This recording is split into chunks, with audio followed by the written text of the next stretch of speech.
puppy scam. Okay,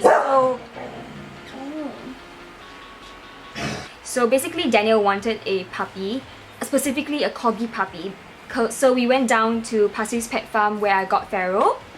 And there were only very few corgis there and they were so expensive. One of the guys told us that the market rate for corgis now is like 5.8 to 6.3.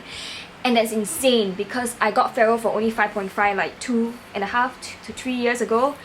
Because we couldn't find one there and we couldn't adopt a corgi. I mean, there's no way that you can ever adopt a corgi in Singapore because there's such like a high in demand breed, and every single corgi that is out there in the market gets adopted or bought like immediately.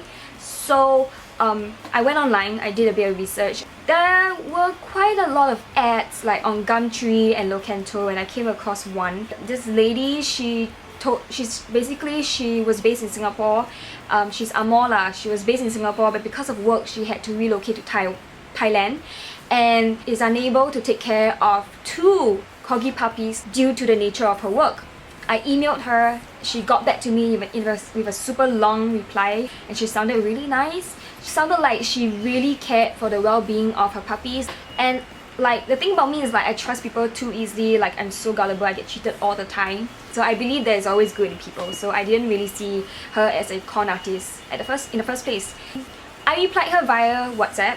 I told her everything she needed to know, and I got a reply from her like an hour later, and I don't know, it felt like I was talking to a completely different person because suddenly her command of English wasn't as good as it was in the email.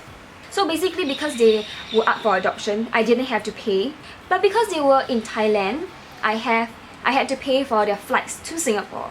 And according to her, one puppy cost 400 SGD to fly. I messaged a lot of my friends, like all my really close friends. My friends were all very excited to begin with.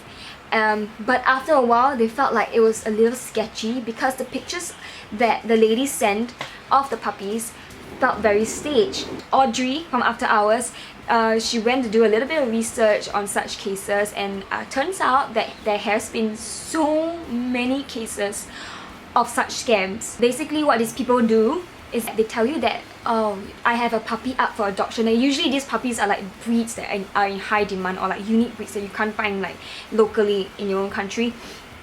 And what they tell you is that, oh, I have this puppy that I can't take care of anymore, they're up for adoption, they're free but you have to pay for the flight. So what you have to do is you just pay them, and once the transaction is done, they receive the money, they go MIA. So you don't get your puppy at all, or to begin with there wasn't even a puppy. So it's a complete scam. I just didn't want to think that, you know, this lady is scamming me lah. So I asked her a couple more questions, like, oh, can I see the microchip cert, the vaccination card? And she sent me like a photo of a lot of documents, but when I zoomed into those photos, you couldn't like really see anything in detail. Finally, when I said, you know what, I can't adopt the puppies if like I don't have a clearer picture of the documentations, and she just replied, I already sent you the previous image of like the documents to prove that the puppies are with me. If you can't buy that, then it's okay, I'll just find another home for the puppies. Luckily, on the bright side, we didn't get cheated of our money thanks to my friends who are a bit more vigilant than me. The whole point of this video is just to let you guys know that such things exist, and don't be so foolish like myself to believe it. I hope I managed to help you save your money and not get cheated, because it sucks. So yeah, see ya, bye!